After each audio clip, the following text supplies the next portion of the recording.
ओम शांति। रात्रि क्लास है 9 जनवरी 1969।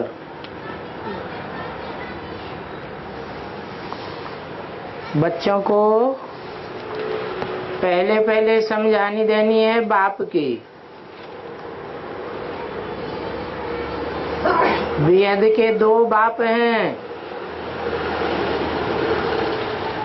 एक है आत्माओं का बाप और दूसरा वेद का बाप है मनुष्य का बाप।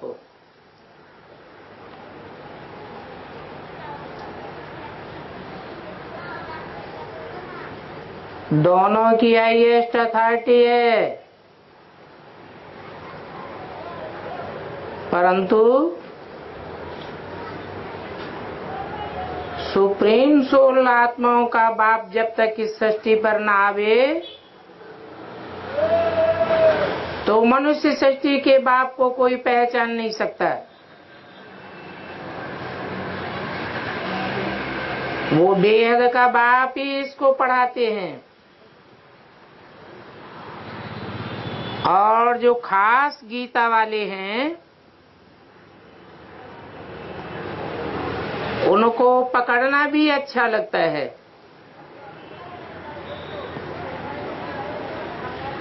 क्योंकि वो गीता को मानने वाले कृष्ण को भगवान कहते हैं। तो समझाना है कि भगवान तो आत्माओं का बाप है।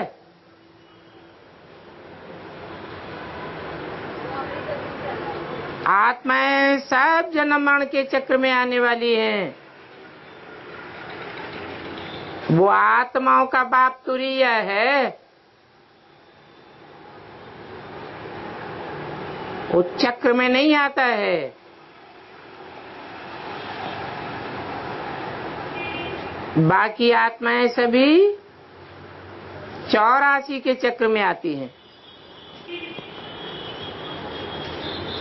और वो भगवान निराकार है।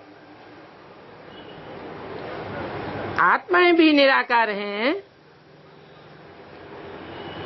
परंतु अल्पकाल के लिए नंबरवार निराकारी स्टेज धारण करती हैं और भगवान तो सदैव ही निराकार है।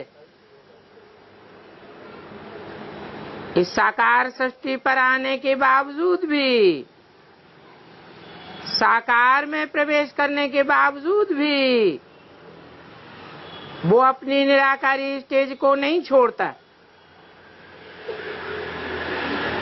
जबकि कृष्ण तो साकार है।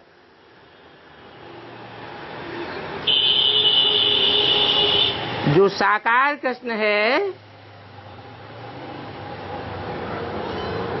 वो मनुष्य सृष्टि का पहला पत्ता है।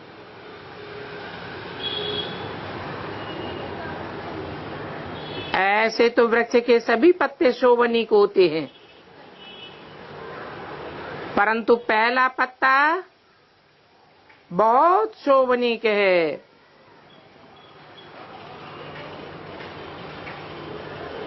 और 500-700 करोड़ मनुष्य सृष्टि के पत्ते सभी देहधारी हैं। उनकी बुद्धि देह में धरी रहती है। देह से परे नहीं जाने पाती जब तक कि परमात्मा बाप ना आवे।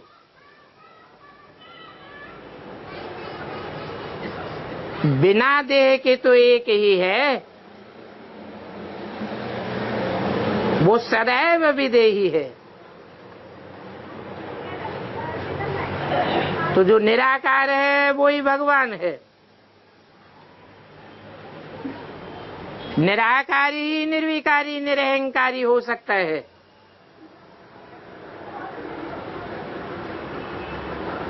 बाकी जो भी देह अहंकार वाले हैं, देह वाले हैं, वो सब अहंकारी हैं, क्योंकि देह में बुद्धि धरी हुई है।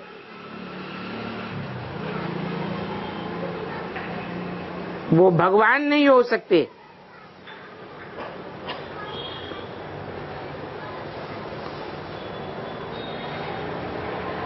वो निराकार बाप अन्य सभी धर्म पिताओं के मुकाबले ऊंचते ऊंचे है और ऊंचते ऊंचे धर्म की स्थापना करने वाला है, तो जरूर ऊंचते ऊंच में आवेगा।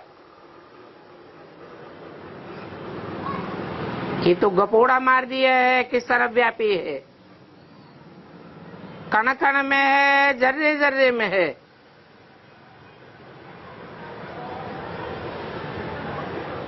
ऊंचते ऊंच बाप को जरूर ऊंचते ऊंच में प्रवेश करना पड़े।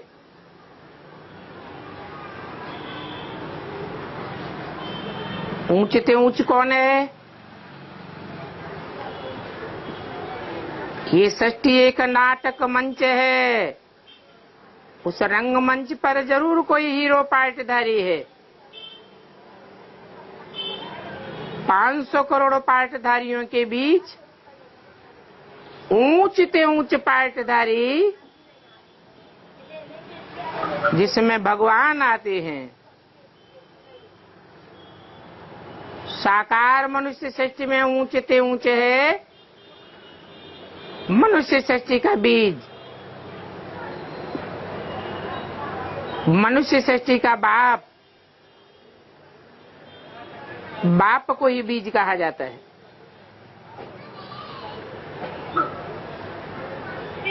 और उस ऊंचते ऊंच में ऊंचते ऊंच आत्माओं का बाप प्रवेश करता है। तब उसको कहा जाता है शिव बाबा। बाबा ग्रैंडफादर को कहा जाता है।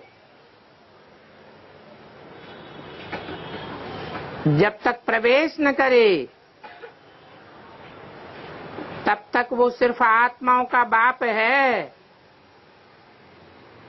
बिंदु बिंदु आत्माओं का बाप। वो खुद भी बिंदु है, उसकी बिंदी का ही नाम शिव है, क्योंकि सदैव निराकार है, इसलिए सदैव निस्वार्थी है। जो साकारी होते हैं उनको अपना रथ होता है, जो रथ वाले होते हैं वो स्वार्थी होते हैं। जो स्वार्थी होते हैं वो निष्कामी नहीं हो सकते। तो एक ही निराकार बाप है जो सदैव निष्कामी है, और जो जैसा होता है वैसा ही दूसरों को बनाता है। वो बाप जब इस सृष्टि पर आते हैं तो साकार मनुष्यों को निराकार स्टेज में धारण होना सिखाते हैं। साकार देह की स्मृति को भुलाए देते हैं। तो वो ऊंचते ऊंचे शिव बाबा है। ये बात अच्छी रीति बुद्धि में बैठनी चाहिए। ऊंचते ऊंच जर्रा जर्रा नहीं हो सकता, ऊंचते ऊंचे कण कण नहीं हो सकता। प्रत्येक आत्मा ऊंचे नहीं हो सकती। कीड़े मकोड़े, कच्छ मच्छ अवतार ऊंचे नहीं हो सकते।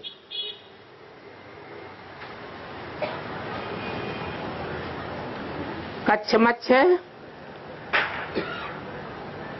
जानवरों के अवतार दिखाई दिए। सोचना तो चाहिए, भगवान आकर के जानवरों को ज्ञान सुनावेगा, जानवर ज्ञान सुनेंगे? ज्ञान सुनना सुनाना तो मनोबुद्धि की बात है। मन बुद्धि मनुष्य में ही होती है। तो जैसा गीता में कहा गया है कि मैं नर को नारायण बनाने के लिए आता हूं, हे नर अर्जुन, तू ऐसी करनी कर जिससे नारायण बने,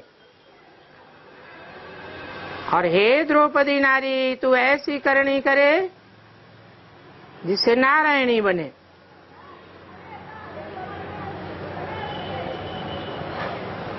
नर और नारायण, नर उसे कहा जाता है जो नरक बनाता है।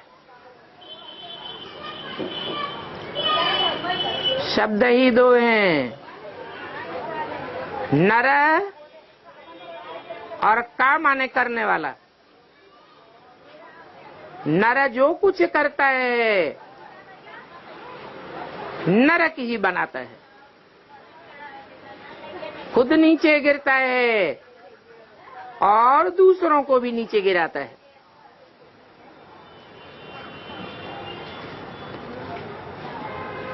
कारण है मन, जिस मन के कारण मनुष्य कहा जाता है। मनुष्य का मन चंचल है, एक ठिकाने टिकता नहीं है।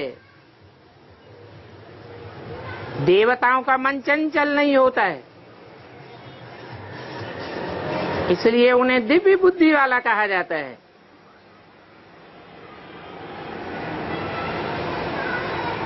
उनकी एकाग्रता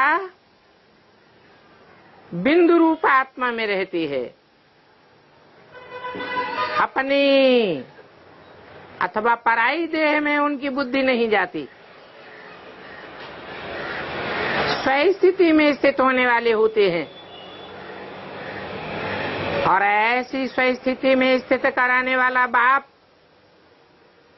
सदैव स्वस्थिति में स्थित होना चाहिए। कृष्ण को सदैव स्वस्थिति में स्थित होने वाला नहीं कहेंगे। कृष्ण तो 16 कला संपूर्ण बनता है, कलाओं में बांधा जाता है। भगवान को तो कलातीत कहा जाता है। शास्त्रों में भी लिख दिया है, कलातीत कल्याण कल्पांतकारी।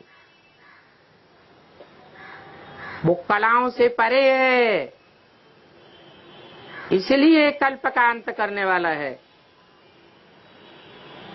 बाकी कोई मनुष्य मात्र में इतनी शक्ति नहीं है जो इस पुराने परंपराओं वाले कल्प का अंत कर सके।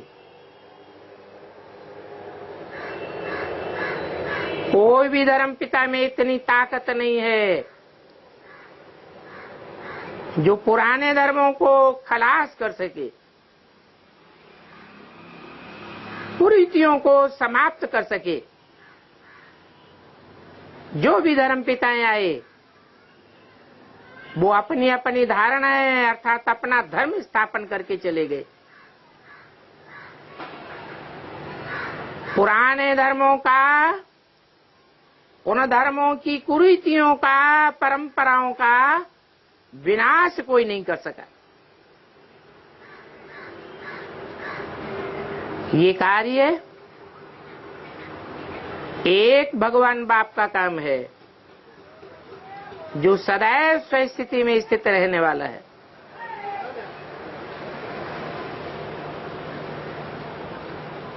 वो है ही आत्मा, उसकी अपनी देह नहीं होती है, इसलिए वो जन्म मरण के चक्र में नहीं आता है।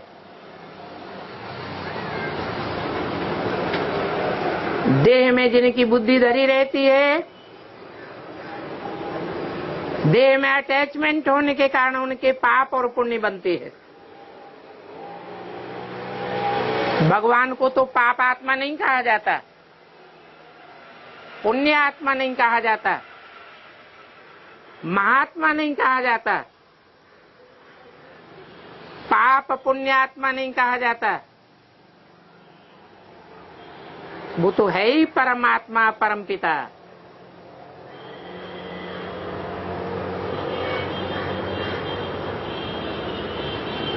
परम पिता इसलिए कहते हैं कि दुनिया में जो भी बाप हैं वो सब हद के बाप है। बल क्राइस्ट 200 करोड़ क्रिश्चियन से भी ज्यादा में मान्यता प्राप्त है बाप के रूप में, धर्म पिता के रूप में, परंतु वो भी हद का बाप है। बेहद का बाप एक ही परम पिता परमात्मा शिव है, जिसको आखिरी सारी दुनिया मानती है।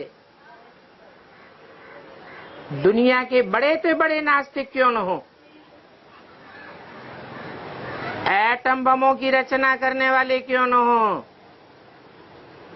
जब दुनिया में विनाश बरपा होगा तो सब उस एक गॉड फादर को याद करेंगे, ओ गॉड फादर रहम करो।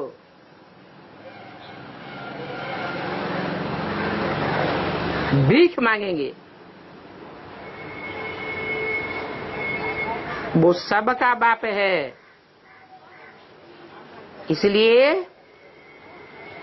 सबको आकर के वर्षा देता है। बेहद का बाप जरूर बेहद का वर्षा देता होगा। क्या है बेहद का वर्षा? मुक्ति और जीवन मुक्ति। तो वो है बेहद का बाप और ये है हद का बाप।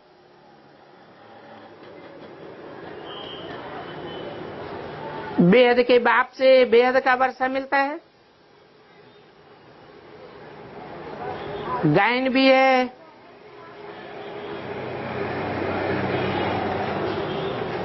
उसे एक के सिवाय और कोई 21 जन्मों का वर्षा नहीं दे सकता। ऐसा भी कोई बाप नहीं है जिससे अमर पद मिल सके।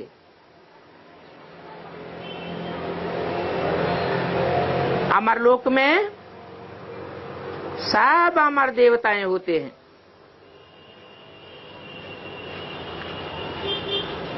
स्वेच्छा से शरीर छोड़ते हैं। इस दुनिया में मरना तो कोई नहीं चाहता है, परंतु उस दुनिया को कहते हैं अमरलोक। स्वेच्छा से शरीर छोड़ते हैं। वो दुनिया सदैव स्वस्थिति अर्थात निराकार स्थिति में स्थित रहने वाले की रचना है। वो सत्य रचना है। सच्चा बाप आकर के सच्चखंड की स्थापना करते हैं। उसका नाम ही है सतयुग और ये है मृत्युलोक। तो बाप का परिचय देने से समझेंगे कि बेहद का वर्षा एक बाप से ही मिल सकता है और एक जन्म का वर्षा नहीं है, जन्म जन्मांतर का सुख का वर्षा है। वो आकर जो वर्षा देते हैं उसे दैवी स्वराज्य कहा जाता है। वो दैवी स्वराज्य बाप ही देते हैं और वो बाप ही पतित पावन गाया हुआ है। वो कहते हैं कि अपन को आत्मा समझ मुझ बाप को याद करो, अपन को देह समझना भूल जाओ। अगर देह समझेंगे, आत्मिक स्थिति में नहीं टिकेंगे, तो मुझ बाप को भी याद नहीं कर सकेंगे। फिर पाप कटेंगे नहीं। देह को याद करने से, चाहे अपनी देह हो चाहे पराई देह हो, और ही पाप बढ़ते जाएंगे।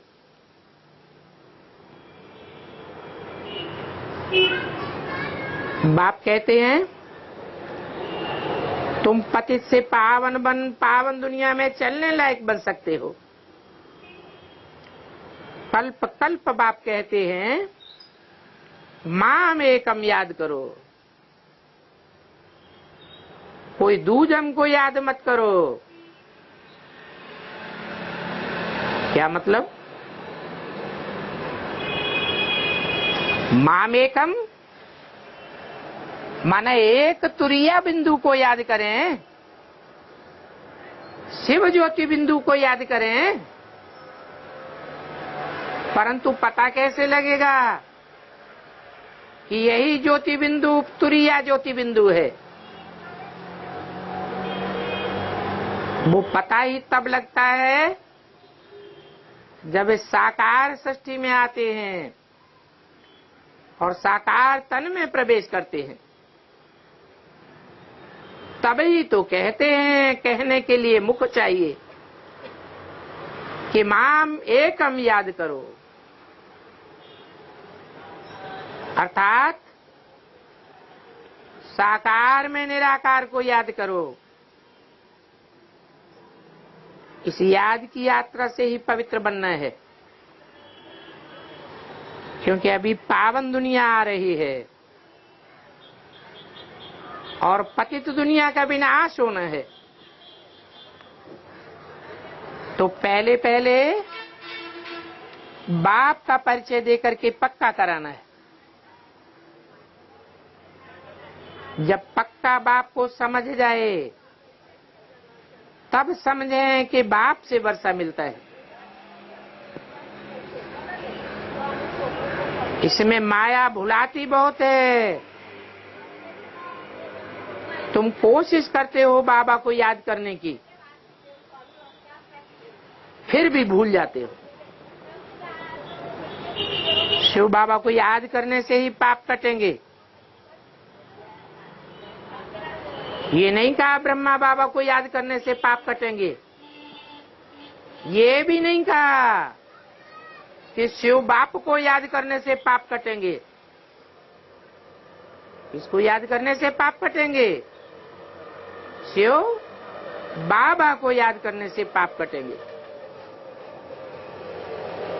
इन द्वारा बताते हैं, किन द्वारा?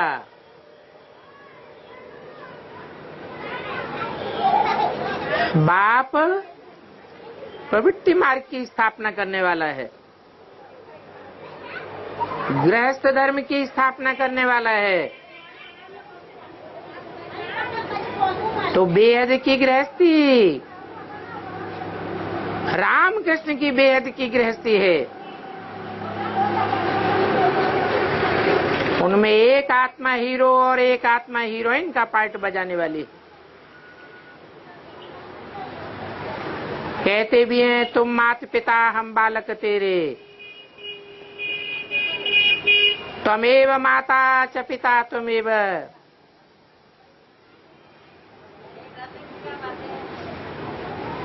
कोई बिंदी बाप को इंट्रोड्यूस नहीं किया जाता,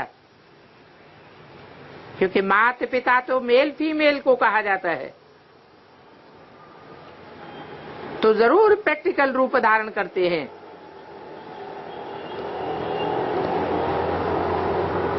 फिर भी बच्चे धंधे धोरी में मुझे भूल जाते हैं, तो ये भूलना नहीं चाहिए। यह भूल बनना ही मेहनत की बात है, परंतु माया रावण भुलाई देती है। क्यों भुलाई देती है?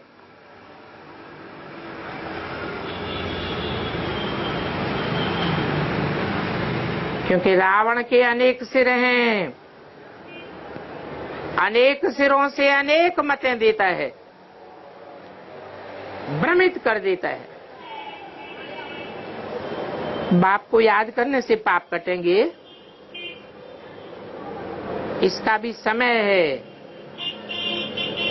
कि कितने समय में बाप को याद करते करते तुमको कर्मातीत अवस्था में पहुंचना है। कर्मातीत अवस्था वाले को कहा जाता है फरिश्ता। फर्श की दुनिया में उनके बुद्ध रूपी पांव नहीं पड़ते, उनका कोई देहधारी से अटैचमेंट नहीं होता। तो ये पक्का याद करो कि बाप का परिचय देना कैसे और किसको समझावे।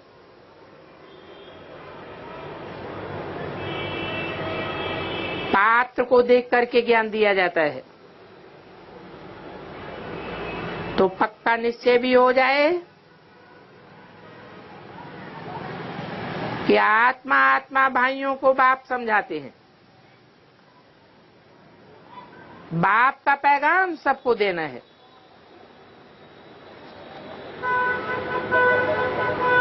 कहते हैं भगवान के पास चलूं, दीदार करूं, परंतु ये तो कायदे के विरुद्ध है।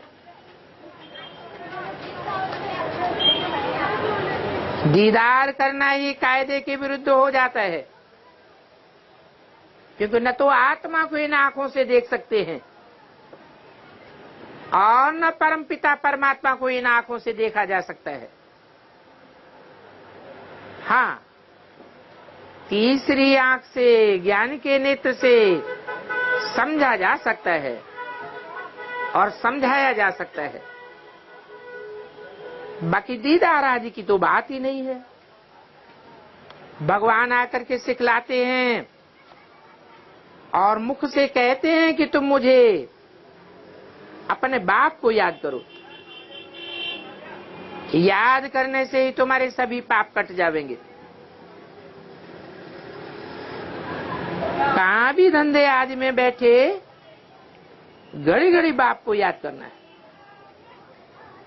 बाप ने हुक्म दिया है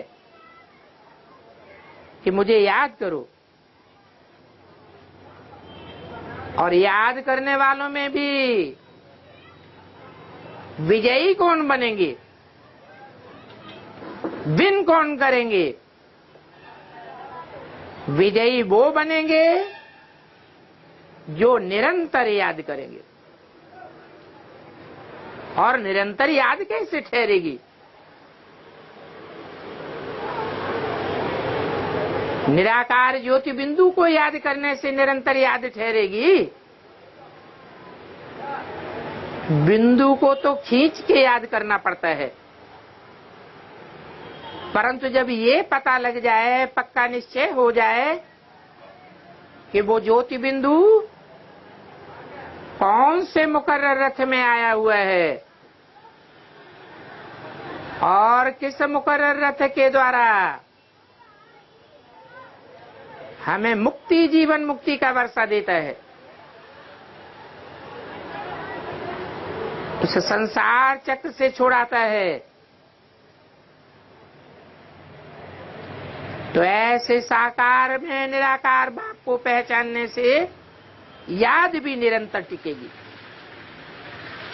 क्योंकि जिस चीज को प्रैक्टिकली आंखों से देखा जाता है, कानों से सुना जाता है, हाथों से स्पर्श किया जाता है, या कोई भी इंद्रियों से अनुभव किया जाता है, वो चीज याद जरूर आती है।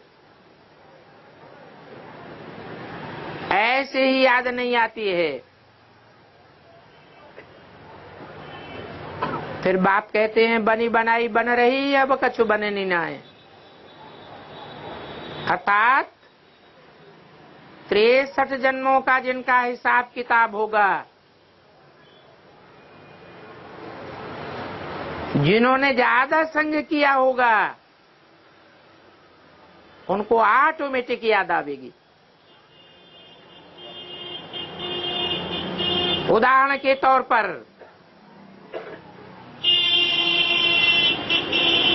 ब्राह्मणों की दुनिया में जगदम्बा का विशेष साथ रहता है प्रैक्टिकल जीवन में।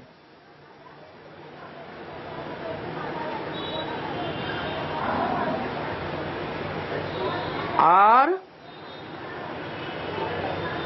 राधा का उतना साथ नहीं रहता।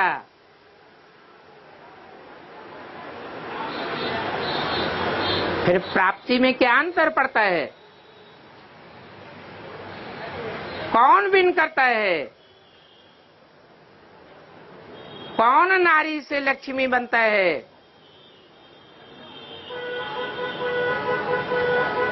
राधा बनती है या जगदम्बा सीता बनती है? राधा बनती है।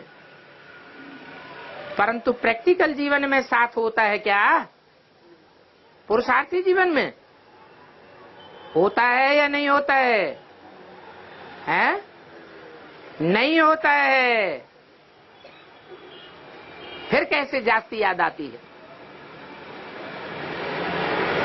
फिर कैसे निरंतर याद टिक जाती है? जरूर कहेंगे बनी बनाई बन रही, अब कछु बननी ना है। 63 जन्मों का हिसाब किताब है जो एक के साथ जुड़ा हुआ है। वो हिसाब किताब बुद्धि को खींचता है, बुद्धि याद में टिक जाती है, निश्चय पक्का बैठ जाता है। तो ऐसे नहीं कि आंखों से दीदार हो तब ही हमारी आत्मा का कल्याण होगा। दीदार करना माने इन दीदा, इन आंखों को दीदा कहा जाता है।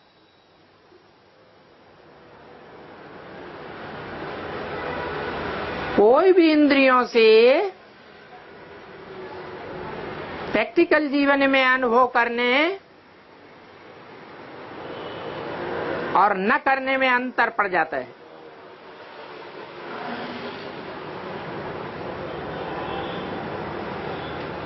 पूर्व जन्मों का भी हिसाब किताब है,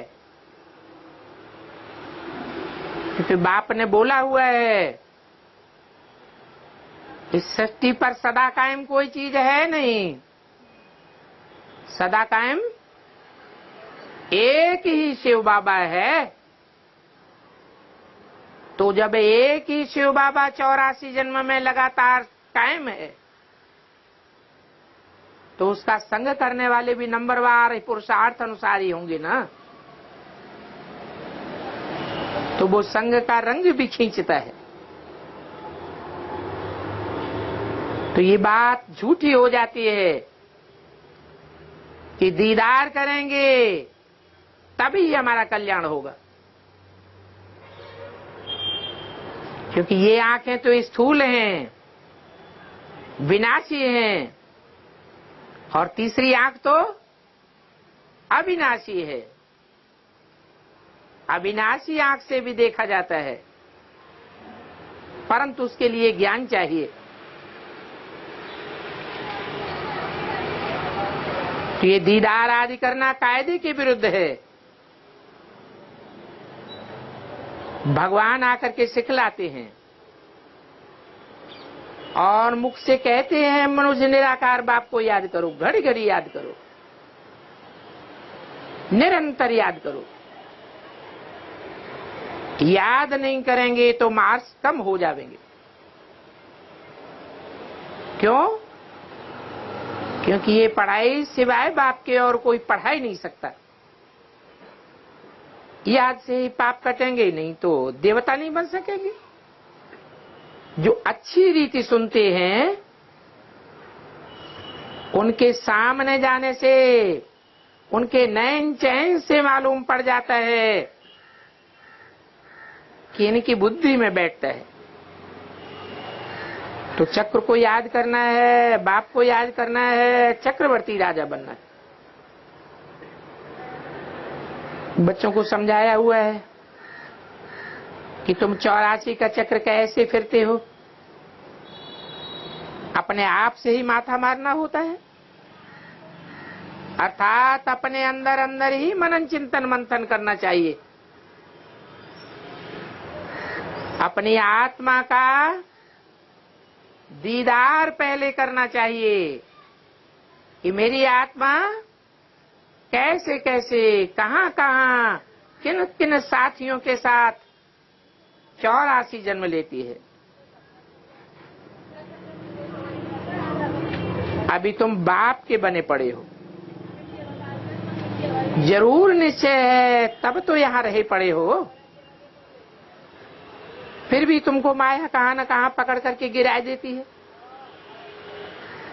तो कर्मातीत अवस्था में पहुंचने के लिए मेहनत करनी है, और वो तीव्र मेहनत अंत में होगी, और वो अंत की बात कोई की भी समझ में आ सकती है। इसलिए अभी से पुरुषार्थ में लगे रहना चाहिए। लंबे समय का पुरुषार्थ अंत में भी काम आवेगा। नित नया तुम्हारा पुरुषार्थ चलता रहे। तुमको ये निश्चय करना है, बेहद के बाबा से हमको याद की यात्रा से बेहद का वर्षा लेना है। इसी में माया विघन डालती है। कोई कोई को तो सारा दिन भुला देती है। ऐसा तो नहीं होना चाहिए। याद करने में कभी भी थकावट नहीं होती है। बाप के हम बच्चे हैं, यही हमारा सबक है। इसको भूलने से बहुत घाटा पड़ जाता है।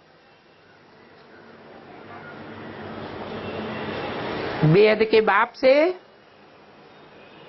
बार बार हमको वर अर्थात वरदान अर्थात वर्षा मिलता है।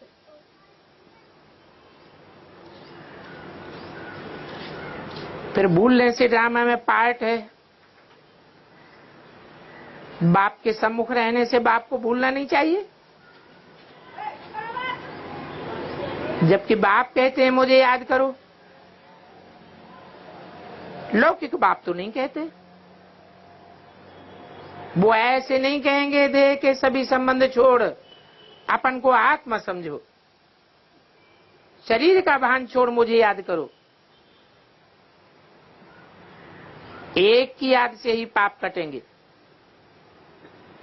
तुम सतो प्रधान बनते जाते हो, अर्थात तुम्हारे पाप कटते जाते हैं। तो ये याद करने का धंधा तो बहुत खुशी से करना चाहिए। ये गीता में भी है, परंतु ये बात कोई की बुद्धि में ठहरती नहीं है। ब्राह्मण ही देवता बनते हैं, शूद्र से डायरेक्ट देवता तो नहीं बन सकते। ब्रह्मा द्वारा शूद्रों को ब्राह्मण बनाया जाता है। फिर ब्राह्मणों को बाप बैठ शिक्षा दे करके देवता बनाते हैं। तो ऐसे बाप को भोजन खाने के समय भी याद करना है। इसलिए ब्रह्मा भोजन की इतनी महिमा है, जो फिर महिमा भक्ति मार्ग में भी चलती है। या तो बाप कहते हैं सभी को भूले एक बाप को याद करना है। ये गुप्त अभ्यास तुम बच्चों का चलता रहे, इसमें तुम्हारा ही कल्याण है। अपन को देखना है, मैं बाबा को याद करता हूं। याद में बड़ी खबरदारी रहनी चाहिए इस बात की है। इस बात की खबरदारी रहनी चाहिए। अरे याद में कोई और दूसरा देहधारी इंटरफियर न करने पाए। तुम पुरुष बनते हो।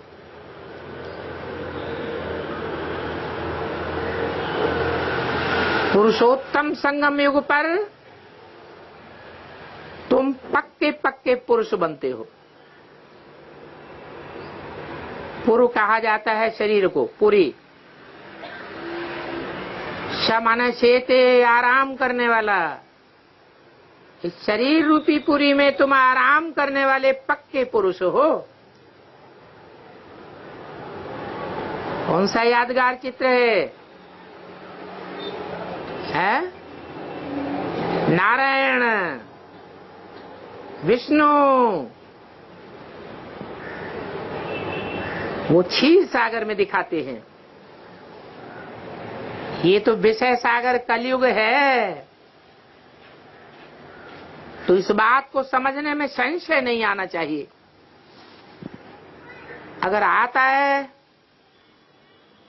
तो संशय कुछ न कुछ, संशय बुद्धि विनश्यते, काय का विनाश हो जाता है, पद का विनाश हो जाता है। कोई भी संशय पड़े तो बताना चाहिए। मेहनत है अपन को आत्मा समझ। एक बाप को याद करना, आधा कल्प रावण के बने, अर्थात 10 सिर वाले के बने। अभी एक राम के बनते हो। इसलिए रामलीला में राम को एक सिर दिखाते हैं और रावण को अनेक सिर दिखाते हैं। तो बाप कहते हैं कितने भी तूफान आए फिर भी बाप को याद जरूर करना है, क्योंकि ये रावण राज्य है, राम राज्य नहीं है। राम का राज्य इस दुनिया में कहीं भी नहीं है, क्योंकि मधुवन में भी माया आती है। चढ़ती कला और उतरती कला तुम्हारी याद के ऊपर है,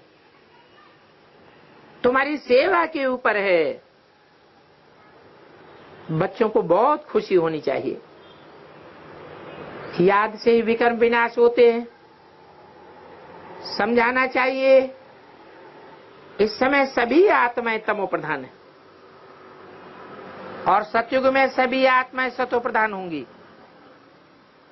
बाप बच्चों को ही कहते हैं जिन्होंने भक्ति में धक्के खाए हैं, परंतु उस भक्ति में भी कितने खुश रहते हैं। मीरा खुशी में कितना डांस करती थी, और यहाँ तो ढेर डांस करते हैं। कहाँ की बात बताइए?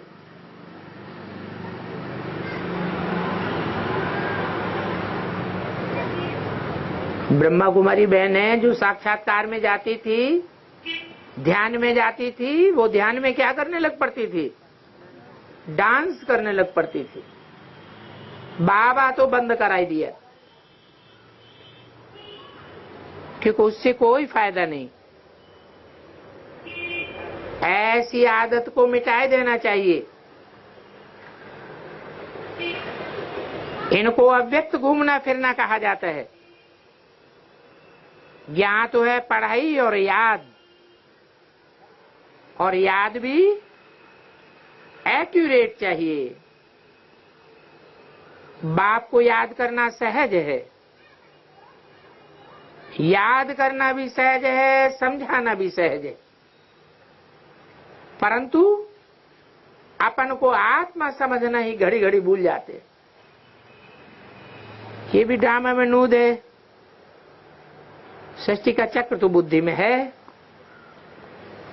हाँ, शास्त्रों में षष्ठी चक्र का ड्यूरेशन लंबा कर दिया है। भक्ति मार्ग में गपोड़े बहुत मारे हैं। धर्म भ्रष्ट, कर्म भ्रष्ट, धन भ्रष्ट हो पड़े। बंदरों माफिक, कूतरों माफिक, बिच्छुओं माफिक बच्चे पैदा करते रहते हैं। फिर पेट चीर करके भी बच्चा निकालते हैं। कितना इजी कर दिया। ये भी कामी पुरुषों की युक्ति है। ये पुरुष क्या क्या करते कराते रहते हैं। अभी तो देखो हार्ट निकाल करके दूसरा डालते हैं। अरे इसमें रखा ही क्या है। ये तो पुरानी दुनिया ही खलास होनी है। जब कर्मातीत अवस्था हो जाएगी तब ही विनाश शुरू होगा। आगे चल तुम साक्षात्कार भी बहुत करेंगे।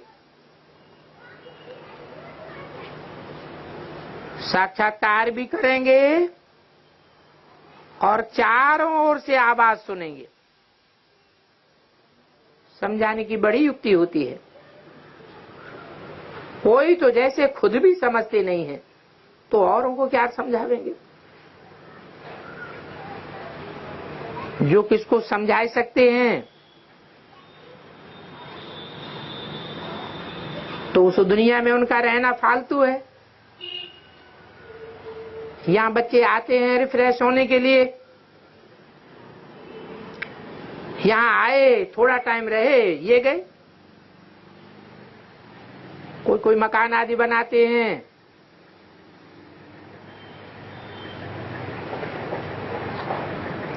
तो उनको कहा जाता है ये मकान आदि बनाने में क्यों मिट्टी में पैसा डुबोते हो। सभी तरफ झगड़ा ही झगड़ा लगा पड़ा है। मौत तो सामने खड़ा है। ये समय बड़ा नाजुक है। तो कोई कोई तो स्टूडेंट्स बिगड़ पड़ते हैं। बाप कहते हैं इस समय सिविल वार से ही मारामारी हो जाएगी। बरोबर कलयुग में तमो प्रधान है। यहां सुख थोड़ा ही हो सकता है। कोई थोड़ा सा लोड़ा आया और ये मकान गिरा। नए नए मकान बनाते रहते हैं आराम से रहने के लिए। अभी बच्चे तो जानते हैं कि पहले स्वर्ग था, अभी नरक है। इसको ड्रामा ही कहेंगे। और ये समझना तो कॉमन बात है। कोई भी समझ सकते हैं ये षष्ठी का चक्र है। तुम्हारा राम ही है सुदर्शन चक्रधारी। बाप ने सारी रचना के आदि मध्य अंत का ज्ञान तुमको दिया है। बाप कहते हैं पहले तो तुम भी नहीं जानते थे, मैं तुम बच्चों को समझाता हूं और बहुत सहज समझाता हूं। भक्ति मार्ग में 7 रोज अखंड पाठ रखते हैं। समझू जो होते हैं वो तो झट समझ जाते हैं। बहुत इजी है। कोई भी 7 रोज में अच्छी रीति पढ़ करके टीचर बन सकते हैं। बाप का परिचय ही तो देना है। बाप ने समझाया है। देखो अच्छा समझते हैं तो पहले भक्ति जरूर इन्होंने अच्छी की है। जिन्होंने अच्छी भक्ति की है वो ही आवेंगे। भक्ति नहीं की है तो आवेंगे भी नहीं। आगे चलकर हर एक की बात से, चलन से झट तुम बच्चों को भी पता पड़ जाएगा। ये पुराना भक्त है या नहीं है, ये ज्ञान की प्रवृत्ति वाला है या भक्त है। जो निवृत्ति मार्ग वाले हैं वो तो ज्ञान दे ही नहीं सकते। बाप कहते हैं इस समय तक जो भी पास हुआ वो ड्रामा है। बाप ने समझाया इस ड्रामा में सभी एक्टर्स हैं। वो आसुरी संप्रदाय भी एक्टर्स हैं, तुम भी एक्टर हो। ये कोई ग्लानि की बात नहीं है, समझ की बात है। रचना के आज मध्य अंत का राज बाप बच्चों को ही सुनाते हैं। बाप समझाते हैं देवताओं आदि सभी की कितनी निंदा कर दी है। कोई निंदा करते हैं तो उन पर केस चलाया जाता है। बाप भी कहते हैं तुमने निंदा की है तो अब देखो तुम्हारी हालत क्या हो गई है। धर्मराज ने दंड दे दिया। अभी भी समय बहुत थोड़ा है। बहुत वेद शास्त्र पढ़े हुए भी आते हैं, फिर उनमें से कोई कोई समझते भी हैं कि ये तो वेद शास्त्रों का भूसा है, इस भूसे से ही तुम्हारी दुर्गति हुई है। अब ये ट्रा बंद करो, इनको पढ़ने से ही दुर्गति हो गई। फिर किसकी महिमा करते हो? जब शास्त्रों को पढ़ने से ही दुर्गति हो गई तो महिमावान कौन है वो समझना चाहिए ना। कृष्ण महिमावान है या भगवान महिमावान है?